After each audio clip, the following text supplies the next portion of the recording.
she said something.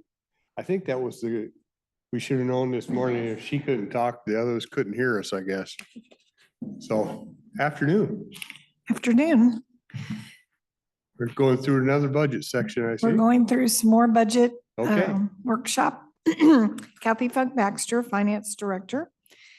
So on tab 21 of your books, and we have some handouts as well, but tab 21 of your books will be today's agenda items.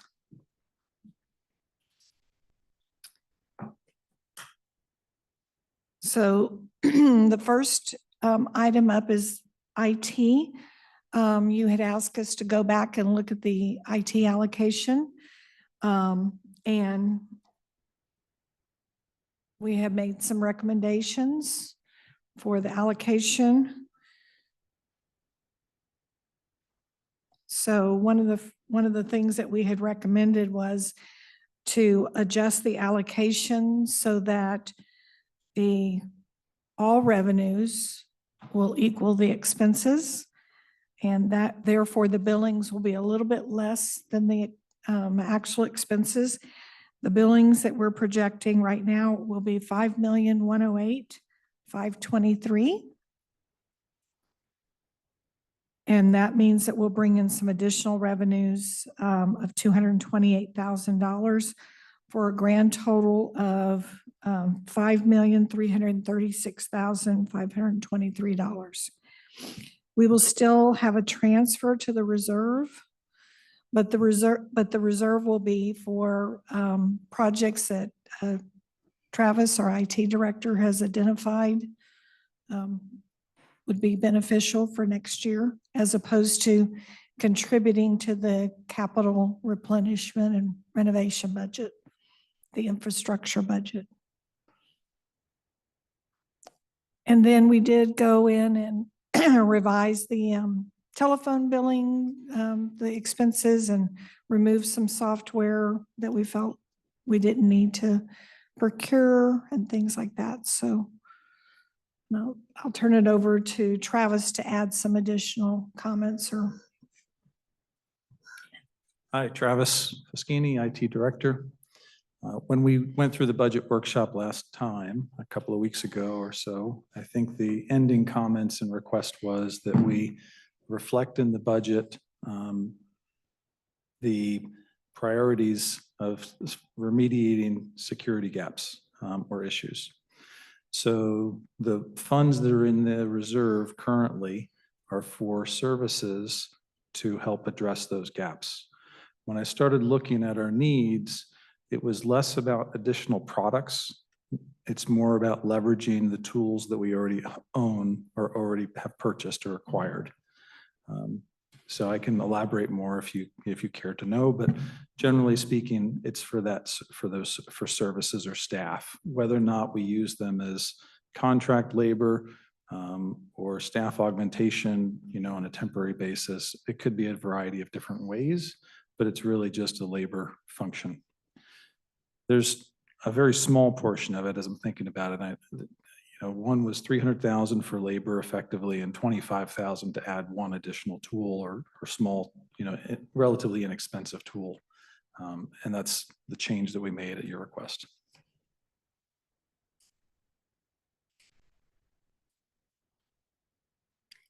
Yeah, so it sounds like we have what we own already. Has the ability to do this for us. We just haven't utilized everything, which is actually better to me than going out and shopping a new product. Yeah, just one simple example, just because it's easy to appreciate. This laptop, for example, is very easy to hack. And it's because it's not encrypted. And every one of your laptops and workstations are the same way. And so one of the things we need to do is leverage the encryption capabilities of the laptop. And that's software and capability we already own. We don't need to pay for additional software to do that. It's more about the labor to go in and touch every laptop and implement in a more secure manner.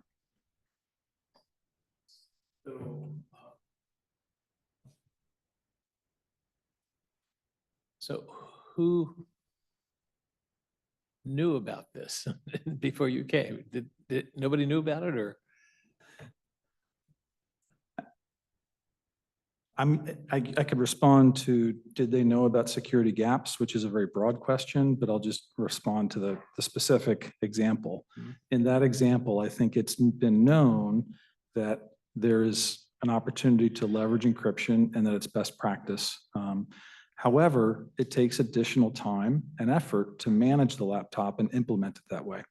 And I think just because of the labor and team such as it has been, they didn't feel it was a priority and they were focused on rolling out new hardware and going status quo because that was the path of least resistance. And they had the staff and the talent to do that. Would you pull the microphone a bit closer to your? Sure. Oh, thank you. So, not sure how to begin this, but have you any numbers on what we have lost due to cybersecurity on our individual laptops? I would assume that the loss is 0 for the lack of encryption. I think if I know where you're going, I think I would answer it that way. Do you think our what are that way? To my knowledge, there has not been any loss, any financial loss, because we have not encrypted our laptops. Yeah, many, many years ago, I was involved at a time when there was the inception of distributed computing and security was a big issue. In fact, one of the mucks was a friend of mine, and there's another individual out of Australia that was pretty big in it. Anyhow, and there's Mitnick. You probably heard of Mitnick. Anyhow, it turns out that everything I had seen then, and I don't know if it's true today, is that the security problems aren't here. They're here in the people. And to shut down, to close the door completely on security is essentially not possible within finite allocation of resources. So when you approach us on closing security loopholes, I think we need to be excruciatingly clear as to how much we're spending and how much we're buying. What's the penalty for not paying? I can pay you now, or I can pay you Tuesday. Those kinds of things. And I've never seen that from sitting in this seat here, but it's pretty serious. We typically figured we had to deal with the people. And of course, I had a narrower set of people than you've got to take care of everybody. So when you're talking about encrypting the laptops, can you take me through that step approximately? Meaning the process to do that?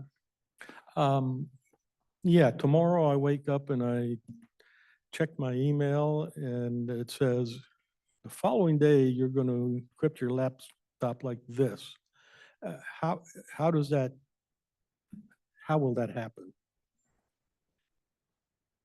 Meaning, how do we implement the encryption? You're not asking how the laptop functions differently afterwards. All of the above, but I'll tell you what, let's not answer that question here today because that could take us off into the weeds. I'm trying to do that so that those who aren't familiar with stuff really aren't, you need to prove to the board why that is a good thing, is really all I'm saying. Okay. And in terms of allocations, let me take a top-down approach. In the 8 years I've been here, minus how many days, Dennis? Okay, never mind. So the question is, I have never had somebody materially break my arm saying, the IT allocations aren't meaningful or a problem to them.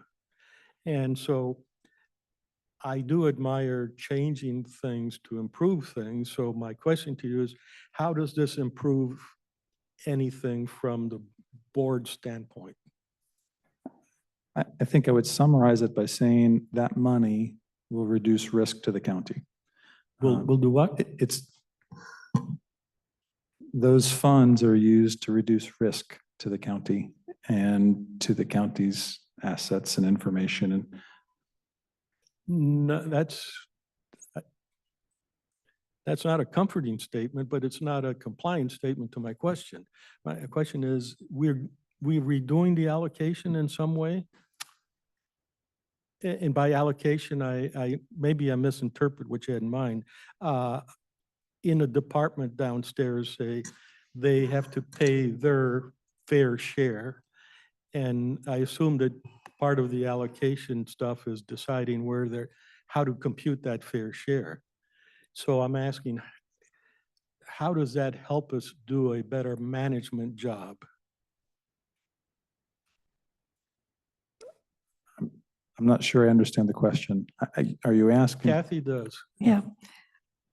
We did not change the way we're allocating the total IT expenditures. It's still the same allocation method for the departments based upon 50% devices held and 50% The same old personnel. algorithm. Mhm. And so All when we you s- did was reduce the total that we're allocating out because we had some additional revenues coming in.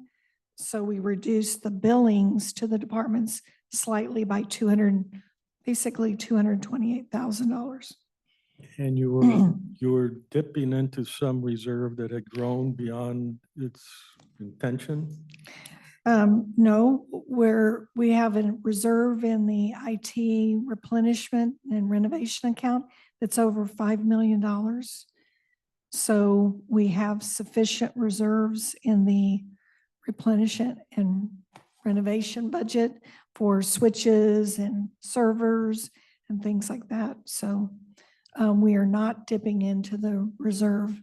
And we also made the recommendation to not transfer to forego our transfer for this year to add to the capital replacement reserve. Because we have sufficient reserves over $5 million. So you mentioned $228,000 in revenue that you've added. That includes 80,000 from investment earnings, because we've seen that Yes. all over, the whole county. And then also there's the ARPA fund, Right. which apparently we agreed to earlier. This isn't a new request for ARPA dollars. No, it's not. And it's actually probably winding down. When I checked it with the auditor's office, they said we still had about $263,000 still available to allocate to IT. And so about 108,000 will be consumed in 2025 budget. How much was the original allocation from ARPA funds?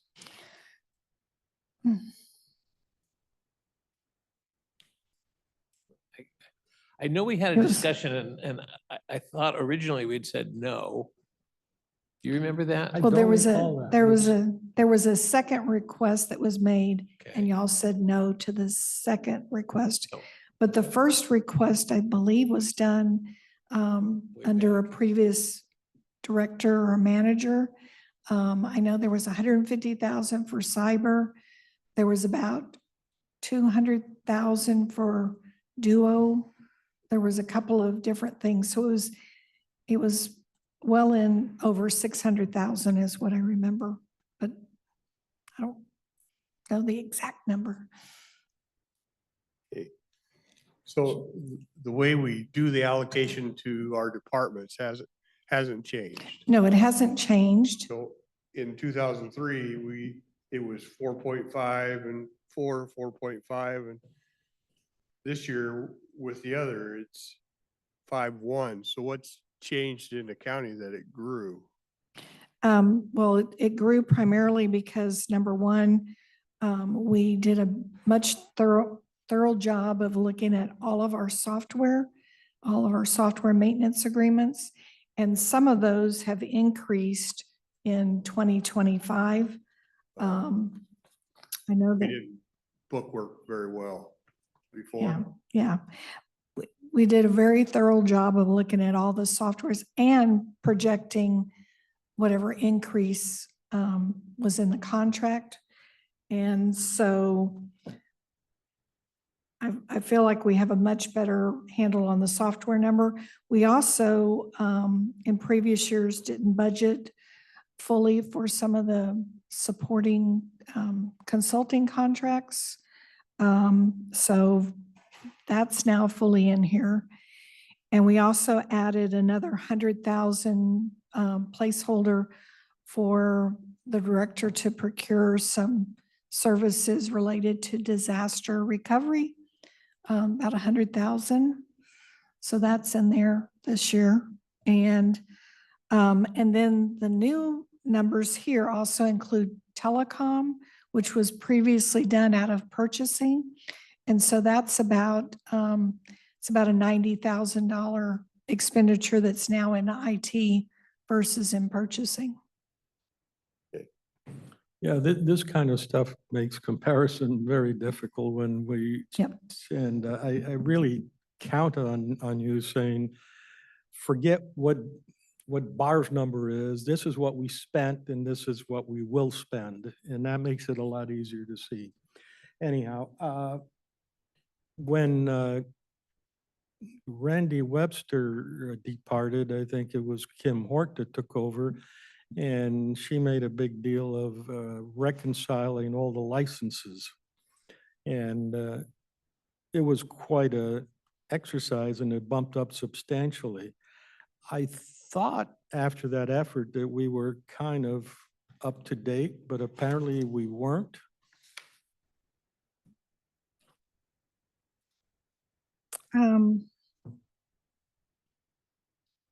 I'm not sure, but I know that last year we budgeted about $1 million for software, and this year we're budgeting $1.7 million. And we have some increases related to, $1.7 million, do I see that on this front sheet? no, it's included in that $2.1 million, that line. Okay, and repeat the numbers then, it was 1.1 for 24? It was about 1.4 million for 24 that we budgeted. And this year we're budgeting 1.7, almost 1.8. And we did have some increases in some various different categories. One was, I think, Varonis, and then another one, oh, I don't know what this one is. I'm missing my, it's cut off, my paper's cut off. This one, it was, I don't know what the number was, but it's like an 84,000. Is that? VMware. Oh, VMware. So VMware went up about 85,000, and then our Varonis is going to go up about $75,000, $64,000 to $75,000.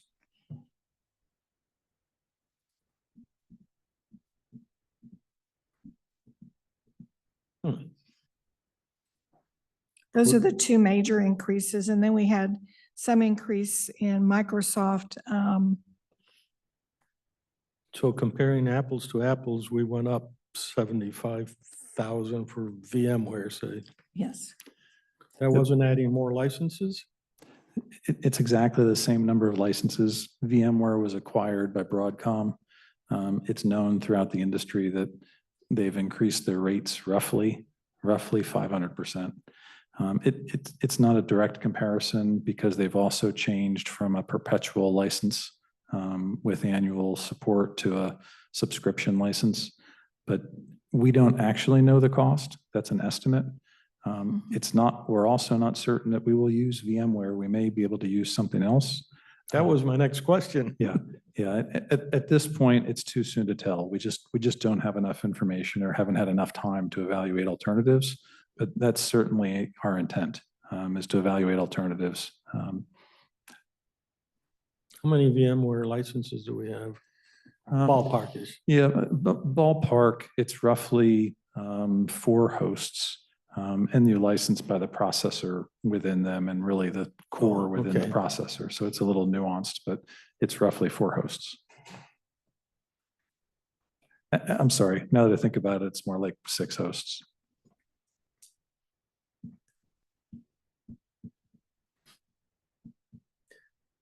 So I want to make sure that I'm understanding the changes that you brought to us today. One was that you've basically reduced the revenue that you're collecting from the billings from the departments. You've made an adjustment. The allocation formula is the same. You're asking a little bit less Yes, because we came up with $228,000 from other sources. offsetting revenue. And that means the departments are happy. Because their allocation went down, their bills went down a little bit. A little A bit. little bit, yeah.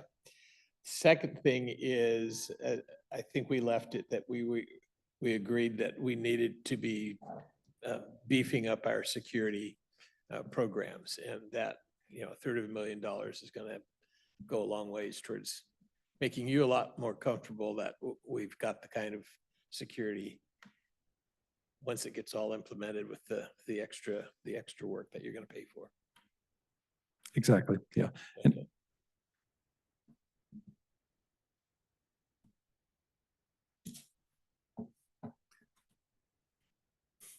That security is a pretty tough problem. Much of what we do doesn't need security, just a little bit does. But that means you have to do a lot of engineering planning on that. The one, it's always an interesting thing. We, out of the general fund, we fund the department, we fund IT, and then IT builds a department that we fund. And that chasing our tail makes it really confusing. I don't want people to be confused in thinking that IT has turned a corner. You've got an immense job ahead of you. And nothing in IT is going to be any cheaper in the future. So any reduction in costs right now is a chimera. It's really not there. And if we notice the salary, wages, and benefits have gone up substantially, let me ask you, on the 2025, does that include the discussion we have had? So that is the scaled up. It's not increasing staffing, it's just scaled up. Yes. I know it's reflected in the budget. I'm not sure if it's in that line or another one, but I'll defer to Kathy. Well, it's important for me to Yeah. know that well, maybe it's not important. It's a bigger number, 2024 to 2025, going to be swimmingly larger. And I wouldn't be surprised if this is an underestimate.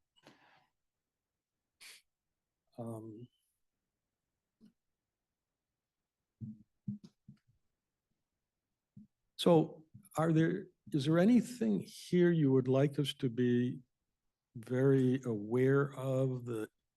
I can think of, you might be thinking about some initiative. Some of the loose language around has been PeopleSoft has to go. That's going to be a painful transition. It's going to be pay me a lot now and then recover over the future with flexibility and lower payments. Is there anything of that included in here? What's included in there today is a staff member replacement, if you will, a vacancy that will be filled. And there is not replacement funds for PeopleSoft as a product or funds to implement PeopleSoft. And while that probably should be reflected in the reserve in the future, it is not at this time because we didn't know what number to put in there to use for estimation. Right. So that's a good example where next year we'll have a better handle on what the roadmap for PeopleSoft looks like. Whether we have another year of runway or 10 years of runway is unclear. And we don't know, one, what the replacement product will cost or what the implementation services will cost. So that's a known outstanding item that we'll have to address in the future year. You're familiar with the term NIH? No, Not invented here. I am now. IT had a severe problem with NIH, and I know in talking to you, that's not the case. We are one county out of probably 24 at least that are comparable, and we're all trying to solve the same problem. I look for some synergism, and I think it'll have to take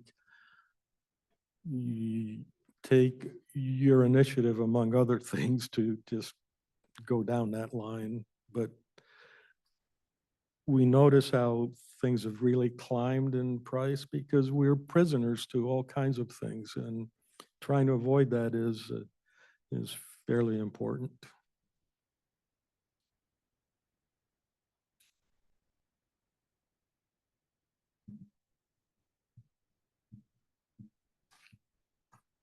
This is going to be in the budget we vote on in December.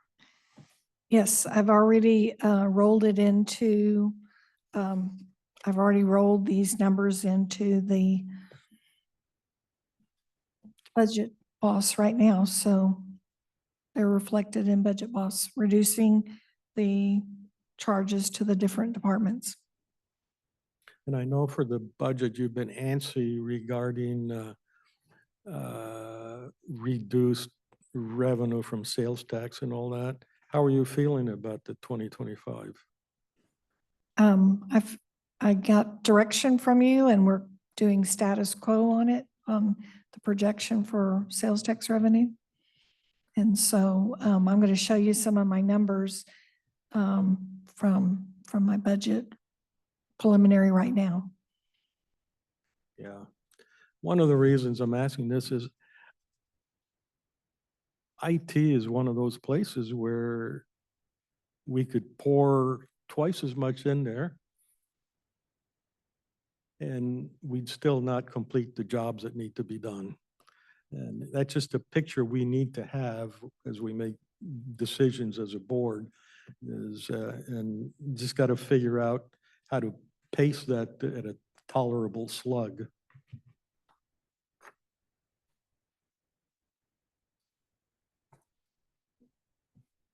Okay, I'm done. Okay, so if all right with if the board's amenable to this, this is how we'll do the billings for the departments will equal $5.1 million, basically. So Kathy,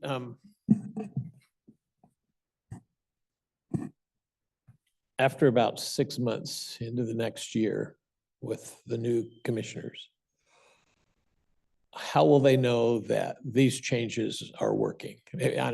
Maybe not Kathy, maybe Travis's question. How do we know that we're making progress on the security concerns?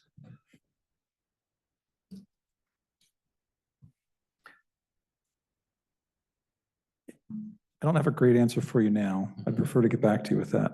But what I will say is that the immediate plans and the priority is hiring a security staff member.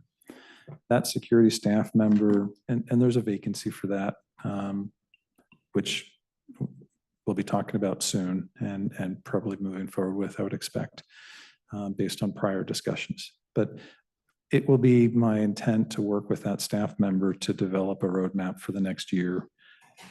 When we do that, probably would take a few months to start fleshing that out, or maybe more. And then we can measure progress along that roadmap.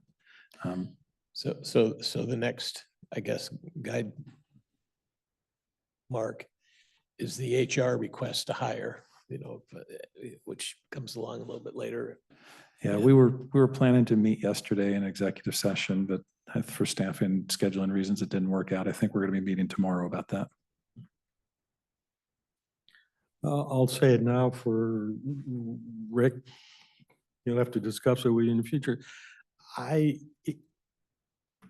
could be wrong, but my feeling is that should not be the priority hire. You've got holes in development expertise and security. I've talked a little bit about it. We differ a little on security, and I don't know what a security person will do here, but I do know that overall, that's a problem that is really endemic to all of the counties. I do not think we should be the leader in trying to figure that out. And if you get a good competent developer on board, maybe part of his time, her time, is to investigate any developments in that particular area. Couple things. Yes, developers have a part in security, and I would say all of IT has a significant part in security. We do not need to be the forerunner, if you will, but also we don't want to be the laggard. And I feel like today we're more of the laggard, if you will, because there are many ways that other counties are significantly more secure or have taken steps that we have not taken. And so, Yeah, I would ask you to show me, because right offhand, it just doesn't ring a bell with me. yeah, I didn't have a great sense for that. A week ago, I was attending a conference with my peers. Well, that's and- the problem. And in discussions there, I have a better sense that there are some who are significantly further ahead than we are, and they've taken steps that we also can and should take to reduce risk. All of that is wonderful. At what price? And there's an opportunity cost for everything. Agreed. I can share with you just one of the statistics, for example, that within Washington County, there was more than $30 million lost among half a dozen incidents, was one of the statistics that I heard there, for example, last year. 6 counties, 6 incidents, $30 million. An incident is very expensive when it occurs. And so the steps we're taking are mitigating those things. As of yesterday, for example, the state is having issues related to what is likely a cyber incident and affecting the courts. And the courts are hampered and unable to operate. I would say similar things have or could happen here, and we want to make sure that we have the mechanisms to prevent incidents, but if incidents do occur, that we can recover quickly. And that is and will be a priority.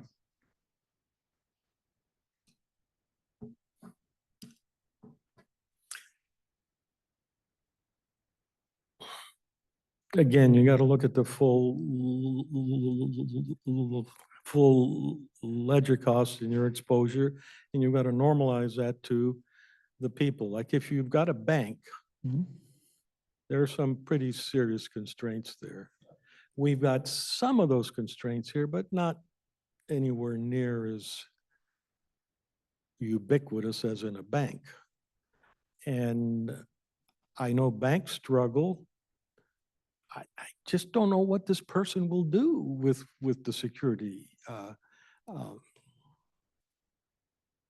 And I think if you want to put something like that in there, you got to tell me, this is what they're going to do, and this is how it's going to work approximately. Those 6 examples you cited, to me, that's uninteresting until you can say, here, this guy, this happened, and had they done this a priori, this would have prevented that. We had an issue not that long ago where we paid somebody $180,000 because somebody got a call that said, oh, by the way, the bank routing number has changed. This is a new bank routing number. It's like, oh, okay. And they put that down. We were able to recover that, but that's the kind of thing where we're more exposed to that kind of thing than anything else. Yes. I could give you more details and share specific things that we want to shore up. I don't know that I want to do that and air those things in a public forum. I don't think that's advantageous to expose weaknesses, so to speak. However, I used to think that way. Then I realized the people out there are a hell of a lot smarter than I am in this kind of stuff. But in any event, it is a little bit of an offshoot, and I appreciate the chairman's indulgence in allowing me to proceed. I will stop here. I don't have anything else.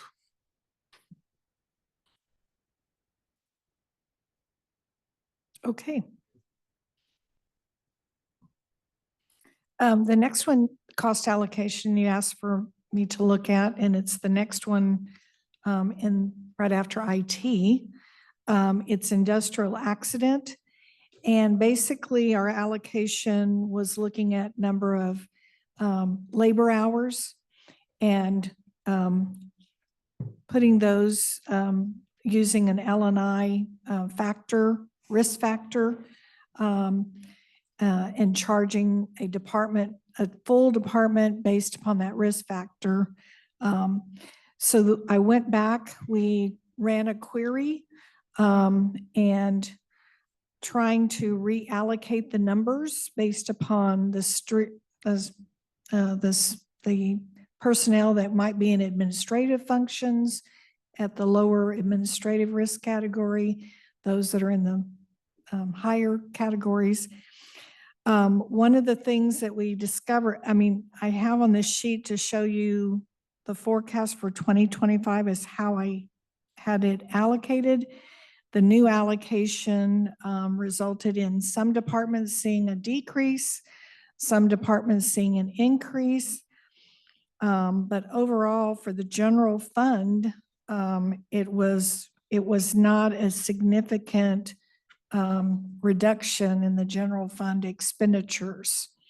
So at this point, when we were doing this, we also discovered a very interesting fact that when an employee first starts with us, we set them up with their risk category according to their position. And that stays with them. It's been following them to every department they go to. And so if they had been in, for example, in probation, juvenile probation at one time, and now they work in another department like assessor's office, they still have that higher risk category assigned to them as if they were working in juvenile. So we have some cleanup work to do. We've looked at this, and Scott in our risk management area is going to help me do some cleanup and figure out a process so that when people transfer to another job, we reevaluate their risk category and code them appropriately. So at this point, I am not recommending that we change the allocation because overall, to the general fund, it didn't make a significant amount of difference. And so some of the larger departments, it would make the roads number reduce.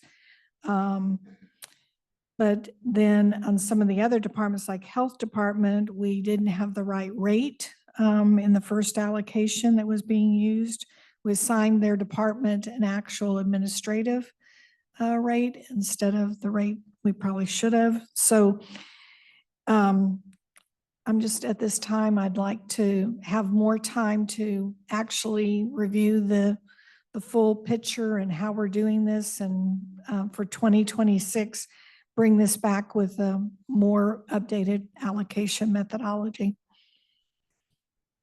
So if the chairman does get permission to operate an excavator, we better get it done now before you reallocate. and jump him up Before to he a higher changes rate. risk, before he changes risk category. Right. Okay. Yeah, right now, all of the commissioners are in the lowest risk category. That doesn't seem right. So anyway, but it was a good exercise. It did make us look a little deeper into how we're assigning employees risk categories to them. And then they never get changed if they move. And so one was actually in my own office and had previously worked in the roads department and as summer help, and still had that higher rate. And I was like, why do I have somebody with one of the highest rates? So anyway, so we have cleanup to do on this, but I'm not recommending changing this allocation at this point. Well, I do appreciate seeing how we do help the general fund by, qualifying and making application to the departments who have other sources of income. That it's easy to spend the general fund, and it's hard to create it, so thank you. Yeah. Okay, the next item that I have for you is just has to do with the levy. And next week, if all the stars align and everything, we'll have in our final assessed values. Right now, I still only have the preliminary values from the assessor's office. So I wanted to walk you through what the levy for the general fund and the road fund will look like. And I'm just showing you all options, and I know we're going with option number 3, which is prior year levy amount and only including the assessed value of construction included into the levy. No 1% and no banked amounts is what I remember that we discussed previously. But it looks like based upon that our total value will be basically the $20,817,161 for the general fund levy. And then I just wanted to just be able to, for full disclosure, show you the other options, that if the banked and the 1% and new construction, the levy value would be $21,429,000. And then if we just did the banked amount and new construction, it would be $21,221,000. So there's 3 different options. Option 1 has banked 1% and new construction. Option 2 has no 1%, but the banked and the construction. And then option 3 just has new construction. So I just wanted to make sure that you had that information. And what I've included in the budget right now is the option 3, which is no 1%, no banked, and only new construction. And that results in about $388,000 of additional property tax revenue for the budget over prior year. Okay. Any other questions on that? And then on the road fund, this fund, it's same methodology, looking at the preliminary assessed values. We would have under option 1, we would have the revenue being 14,482,000 for an increase of $880,000. That would be if we took the banked, the 1% in the new construction. And then option 2 would be a levy of 14,341,000, almost 42,000 for 740,000 increase.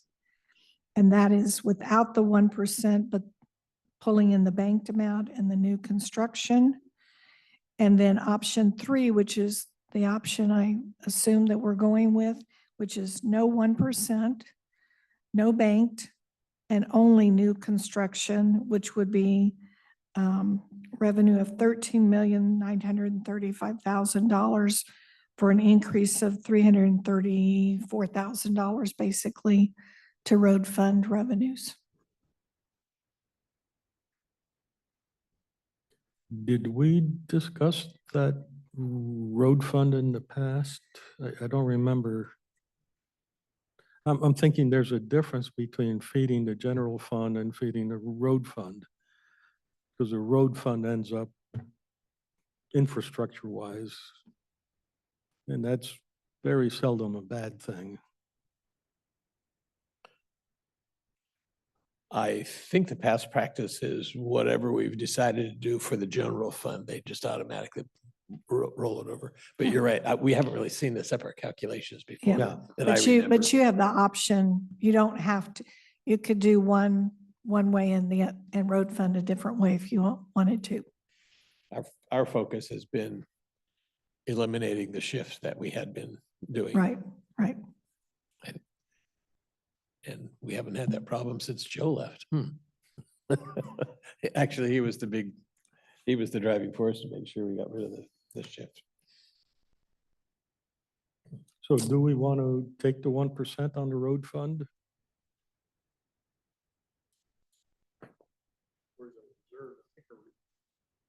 Our reserves are pretty healthy in the road fund, aren't they? Yeah, but the thing I'm thinking about there, I'm not sure what the right thing is to do, but I am thinking we got a huge injection with ARPA funds. And they will end. Mhm. Do we have a banking option here? Like if we don't take the 1% here, it doesn't get banked? Right, it gets banked. It continues to get banked. We don't have any banking from prior years? We do. Your banked capacity right now is $406,000. Approximately the same as, yeah, okay. So that's what it's sitting at right now, the banked amount.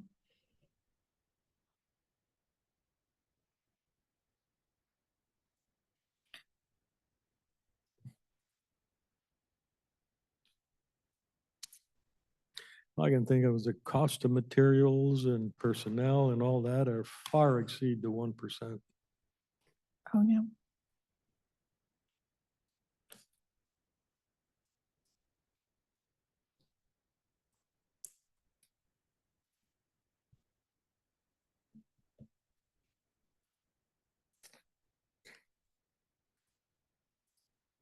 You're all looking at me. I'm sorry? Well, I mean, it's your call because you're going to be there next year. Yeah, Because you take the 1%, that means taxes go up for the taxpayers. Right, the revenue brought in goes up. We ought to be able to guesstimate that though, right? Well, Yeah, I mean, you're, you're the gonna be collecting 1%, more revenue from the taxpayers. It is a pretty tiny amount, so Yep. It's the increased assessments that they complain about, because that's what really affects their tax revenue. And we don't have any, we don't particularly have that much control over it. We can only explain. Yeah. So, yeah, the 1% on this fund is only about $140,000. total revenue to the county. Yeah. So on the one hand, it is a relatively small, you do make an excellent point. We're coming to the end of ARPA funds, and that's been a major source of local revenues for the road department. I don't think there's a wrong answer. There's the chairman's answer. I'll support that. Well, the other thing that I was going to say is this is about the third year in a row that we've not done the 1%. Nobody's ever said that they've even noticed it. And so, I mean, that's kind of an interesting. What tab were they in there? Because When they, we try to keep a reserve, I think, of around 7 million, right? right, correct. And where is it now? Isn't it somewhere around 14? Mm, Although they expect to spend some of that down. yeah, I don't, hold on, let me see. I think we had looked. Public Works tab in this book is number 16. And, but I don't know if they, okay, That in there. yeah, it's in here. Kelly, would we go faster if we had Savannah online?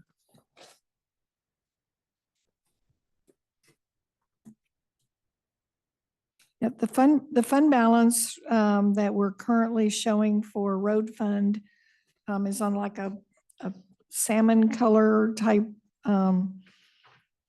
work paper under tab 16. And it's currently projected at end of year to be for 2025, basically $8.7 million.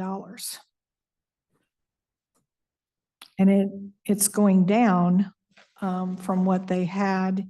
It was in- twice that at some point not long Yeah. ago. So 2024, they were projecting it to be 11.6, and now they're projecting it to be 8.7.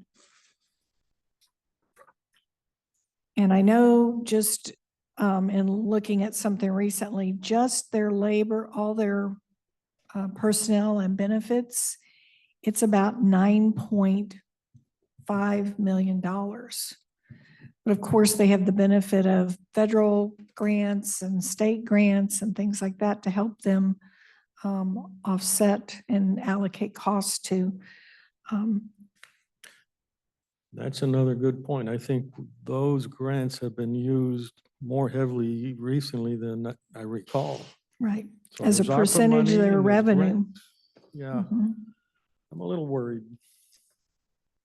Yeah.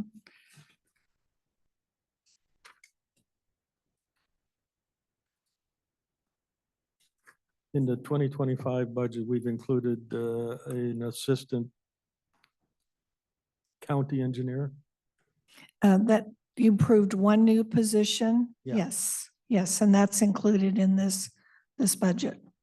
Because one thing that's holding us up is not having that individual on staff. In terms of the people out in the street that want stuff done. So the number that I remember discussing years ago on how much would be an appropriate, I mean, they had at one time 100% of their funds were in reserve. I mean, they had, they spent their money and they had as much money left behind. 100% of what? Well, whatever they spent In 1 year? in 1 year, they had in savings. Okay. That was, and I said, you're never coming anywhere as close to using any of that stuff. So if you're not going to use it, let's put it to use in the general fund. So we started the shifting. And what we kind of compromised on, if I remember correctly, is a figure of 60% gives you enough capacity. You can handle the emergencies. There's enough money to tackle your relationship. So if we were bringing in $13 million or $14 million, 60% of that is 8.4, which is kind of what you came up with. for the appropriate reserves.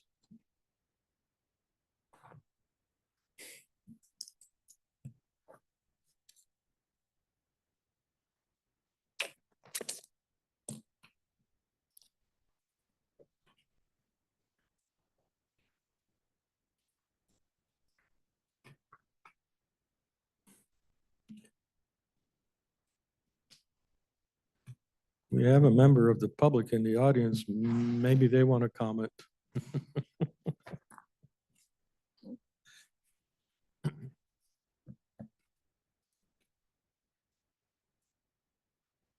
Yeah, in their budget for 2025, I am showing about 5 million coming in from ARPA for those projects they've identified. Yeah. And then they'll have a little bit still available, but I'm showing 5 million right now. And they've got, like, for example, 9.7, they're estimating for federal dollars coming in.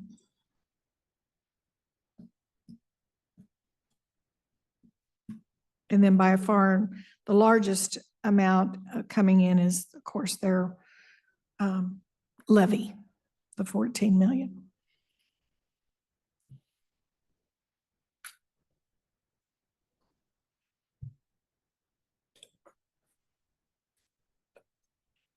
I'll bring to you next time, whatever you would like, on the we're supposed to approve levies next Tuesday. So.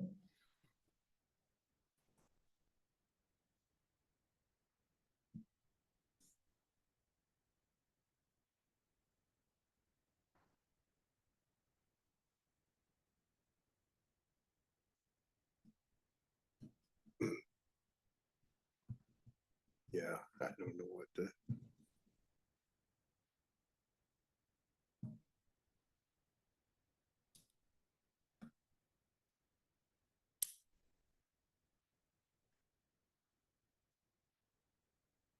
I could probably swallow 2, but I'm not gonna charge any more.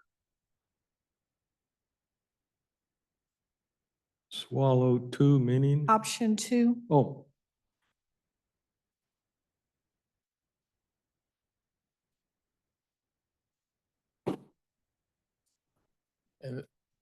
And you were working it out for option 3, right? That's what you. Yeah, didn't I was choose. waiting to see what y'all wanted to do, so.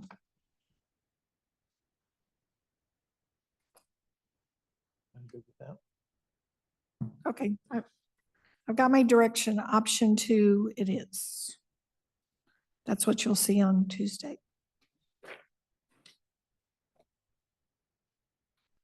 Okay, then the last thing that I have to share with you, a couple of things. I guess I have two more.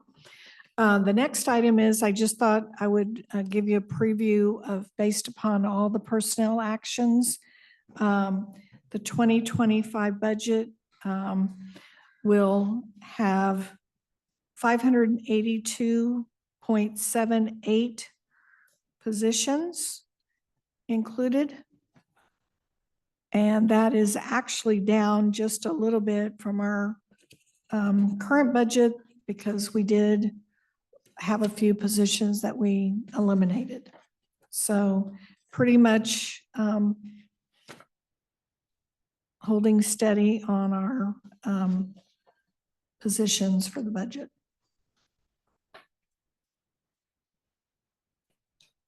So the personnel history sheet is always very interesting. So much of our costs are driven by the number of people we hire, of course. And I really appreciate the minuscule numbers and boxes that give us the history. And I wanted to point out to you all that the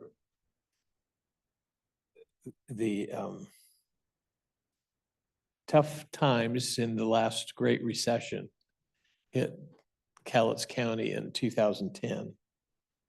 Which if you look at that, you'll see that there were some significant reductions. 2009, 2010, were some significant reductions. And we've I- not yet reached I think this the chart, level of cuts. yeah, that- I that we think had this back chart then. that I have, it only went to 2021. Did Well, I? no, you go down to the little boxes at the bottom. It goes all the way back Oh, to yes, the 2008. tiny, 2006. tiny. That's what I said. And, I think I'll put that on its own page. How about that? but Almost it 50. really, I mean, it really bought it. It took a long time to get through that recession. If you look to 2014, that was the lowest amount of employment we had. And Yep, that's the lowest, 400 and, I think it's 97. yep. And then we've, slowly built, as the economy has improved, we've been able to restore services. One of the costs to having made those significant cuts was the discontent over 911. And we got rid of that. I'm assuming 911 is no longer included in this. I don't know, but I'll double I check. can't imagine it would be because we don't pass their budget. We don't approve their budget.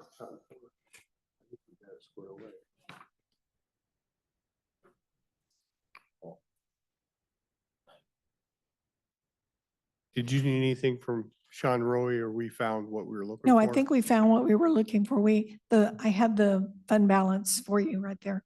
All right. And then the last page that's in this section that I wanted to give you a recap where I sit right now with the budget for general, and this is general fund. So I have our revenues and our expenses and what the change to fund balance is. The first two columns are 2022 actuals and 2023 actuals. 2022 has, on the revenue and the expense side, has one item that's making the numbers larger, and that's when you had your financing for those bonds for the landfill. It was about a $20 million. So financially, it had to show as revenue, and it also showed as expense. And that was about $20 million. 2023 actuals. So for 2022, we had a positive change to the fund balance, $347,000 basically. For 2023, we had a change to the fund balance of almost $1 million, 950,000 basically, decrease to the fund balance. And then for 2024, based upon revising our revenue budget and looking at where we're at on our expenditure budget, I'm projecting for 2024 budget that we will potentially utilize about $5 million of our fund balance. And then for 2025, this is the approved budget that was already approved. And then the last column is the budget as we're revising items, revenues, and expenses. And this is assuming every position is budgeted, every position's filled, all of the budget expenditures as they stand are expended, and that would result in a $16 million use or change of fund balance. But as you can see, history shows that we traditionally don't spend down our fund balance. For 2022 and 2023, 2024, I am projecting that we'll spend down about $5 million. The good news is, as we talked about it, we started the year out with a very healthy fund balance of $19.7 million. And then, so even if we were to consume all those expenditures, that would leave us about a $3 million ending fund balance, positive fund balance. We also have the budget stabilization fund that you set up that would have $3 million in it, as well as the benefits administration fund that counts as part of our reserves, and that's about almost $1 million. So those three funds together would end up with about $7.5 million of fund balance. And based upon our financial policy, if we were to use the 9% target of revenue, that's 5.3. And then I also did this one for you. I did 1 month of expense, and that's about $6.3 million. There's about $1 million difference between those two. But so assuming general fund, the way it is and the way we have everything in there right now, we would still be within our policy guidelines. We actually would have more than what our policy guideline requires. And that's assuming every position we have budgeted was filled the entire year. I thought the 1 month allocation was 8.4. It is. I went back to our policy that we did for the budget stabilization fund, where we said we would stop contributing to the budget stabilization fund once we hit 9% of revenue. 1 month is 8 point, something like that, 8 point something percent. Maybe 8.2. Yeah. But I think it's more realistic to look at 1 month of expenses as opposed to 1 month of revenues. But so I'm showing you both those numbers. So I'm happy that my budget still keeps us within compliance. How about 2026? No.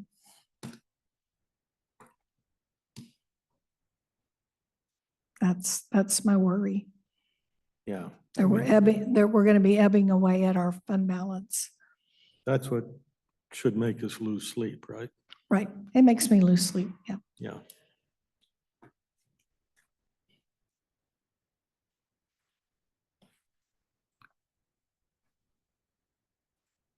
But anyway, the good news is, as it stands right now with the fund balance we have, we will be in compliance.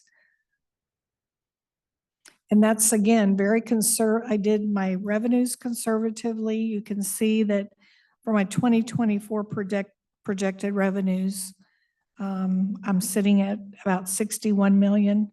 But for next year's budget, I'm budgeting 59 million. So I'm a little conservative there. And then on my expenses, we're budgeting everything as if it happens. All positions are filled and all expenses are consumed. I certainly appreciate that. I would add the conservative approach would say the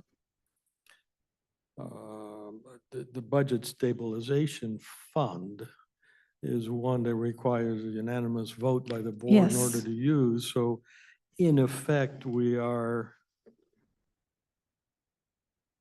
probably around 3 million in the reserve compared to 6.3, which is what you'd recommend. I think that helps us keep a, Keep a focus on Focus. that. Mhm. yeah, Yep. so we're hurting.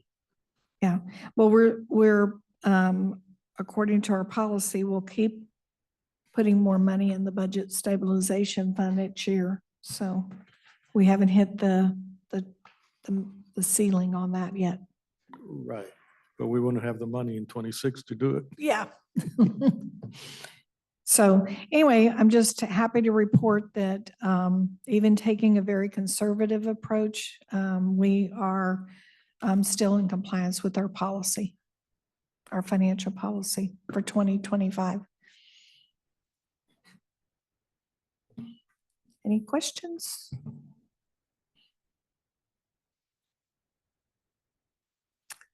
Have you looked into the cost of a printing press? Oh, no. We don't have any money to do that. We shut our printing press down a few years ago, remember? It's true. The guy retired and we said, we're not, we bid it out. Yep. Although I'm not sure they're bidding out much. They're just copying more. So next week we'll have the levies for the general fund, and the road fund. And then after that, we'll have the presentation of levies for the special districts and the full budget. So things are progressing well. Well, your book's getting fuller. I don't think you're gonna fill that whole thing up, but Oh, I started Please. printing some more stuff this afternoon.